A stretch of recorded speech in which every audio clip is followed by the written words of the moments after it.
So if you look at the assignment sheet, it talks about the use of no flash, external flash, as well as using a diffuser with an external flash or a flashlight or some other auxiliary lighting source. So let's talk about the challenges that can be inherent with doing macro photography or close-up photography. Obviously, depending on the reflective nature of the surface, it can cause problems with reflected light coming back into the lens of the camera and being recorded on the sensor, potentially creating a hot spot or obliterating the actual image as which is unwanted light in the image. So to control the light, there are various techniques that you can utilize. The first aspect is to take macro photography without using any auxiliary lighting or any lighting or flash or anything like that.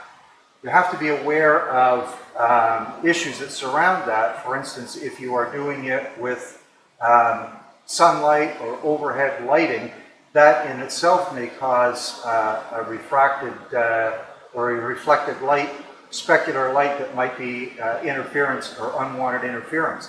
So in order to mitigate that, potentially finding a location where there is no overhead light, being the sun, or being ceiling lighting or overhead lighting, and if that's not capable, if it's not possible to find a location to photograph where that's not an issue, you may have to create a tinting effect or to block out the sun, and it can be simply by if you've got an overcoat or some type of outerwear, maybe just creating a tinting effect just with your own shadow to block out the light for your target surface.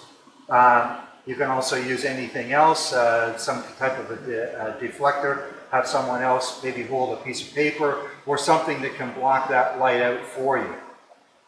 Barring that, you may have to change the location, maybe the potential angle of where that light is striking the surface. If you can't totally eliminate the light, at least potentially you can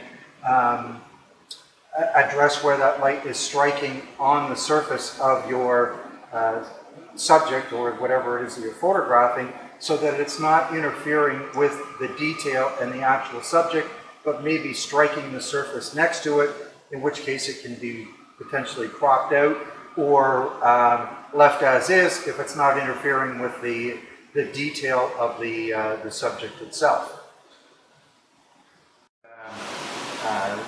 Mitigating issues such as the overhead lighting or the sunlight, if you are trying to introduce controlled lighting to your subject, then one of the things to consider is the inverse square law, and being considerate or recognizing the intensity of light and how that light will drop off when your light source is distanced from your subject. So for instance, and I will demonstrate this momentarily with the camera, but to whatever your light source is, by increasing the distance from that subject by your light source, the intensity of the light will drop off dramatically as that increased distance is brought into effect. The angle of reflection is also of importance as well. If you are angling that light source down directly onto the subject, then you're going to be creating unwanted reflected light that's going to potentially interfere or impact on the quality of the image as well. So by using more of a grazed lighting effect, bringing that angle in obliquely or angular at an acute angle onto the surface, you can either have that hot spot or that light intensity strike the surface before where in advance of where the subject is, or graze it over so that only a portion of that light intensity is striking it, and the higher intensity is past the object when you're photographing it. One of the considerations that you, if you remember from the lecture, is to ensure that you are perpendicular to the subject that you were photographing for using it for scaling purposes and to make sure that the image is not distorted, that perspective is maintained. So your sensor should be parallel with the surface or where the subject is, or the camera itself, being the lens, is perpendicular to that surface. So in order to maintain that, that angle being perpendicular to the subject, there's various things to consider. Is the subject that you were photographing, is it cylindrical in shape? Is it going to potentially roll away or change positions while you're photographing it? So you may want to consider putting plasticine or silly putty or something to stabilize it so that it won't roll.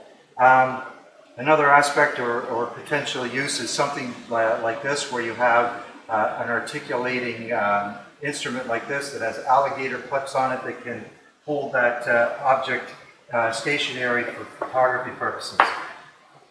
And of course, the use of your tripod and using the articulating head to have it perpendicular to the surface so that you can stabilize the camera even in situations where your shutter may be at a slower speed and you're not worrying about camera shake or camera movement.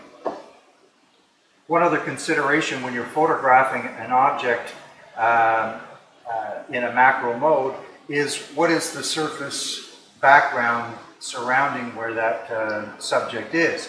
If it's a highly reflective surface or is not going to absorb the light, that could be problematic as well. It's creating hot spots and unwanted light.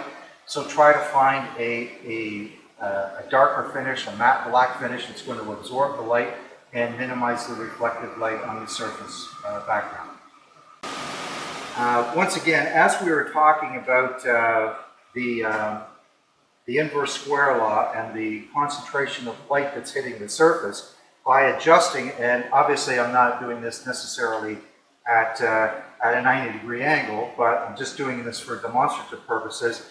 Again, if you have your subject, by changing the angle of the flash unit and where it's striking on the surface, either having it striking the surface prematurely before where the subject is, or grazing it at more of an angle to cross over and impacting past the photograph, you can play around with that as well.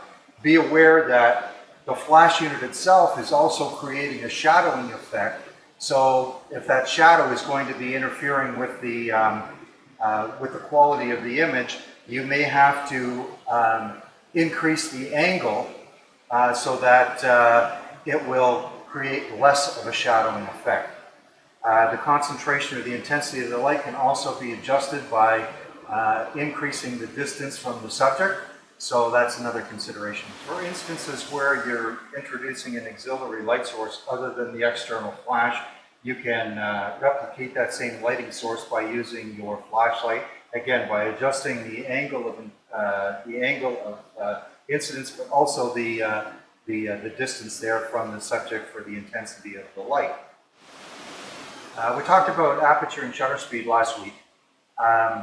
One thing to consider when you're doing macro photography is that you're not really concerned per se with the background as far as whether it's in focus or out of focus. If you remember, by having a wider aperture with a shallower depth of field, it is going to accentuate the subject that is the focus of the image.